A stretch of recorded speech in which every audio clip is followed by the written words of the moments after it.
Alam mo ba na bakit maraming tao ang natutungsong umutang kaysa mag-ipon? Bakit nga ba?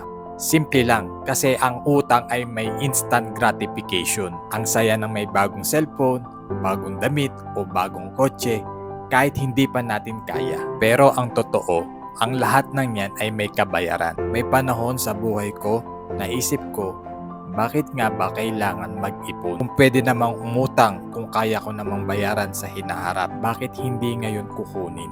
Pero ito yung masakit.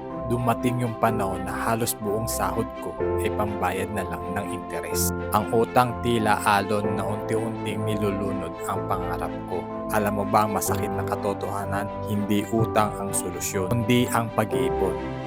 Pero bakit mahirap? Kasi ang ipon walang instant na saya. Kailangan ng disiplina, kailangan ng sakripisyo, pero sa dulo, yun ang tunay na kalayaan. Kaya kung nararamdaman mo na mas madaling umutang kaysa mag-ipon, huminga ka, tanungin mo ang sarili mo.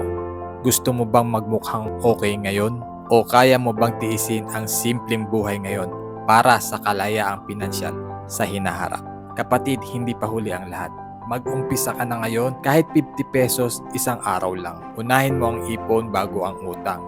Hindi mo mararamdaman agad ang ginhawa, pero darating ang araw na magpapasalamat ka sa sarili mong nagtiis at nagdisiplina. Tandaan mo, ang utang ay panandalian lang na saya, pero ang ipon pang matagalang kalayaan.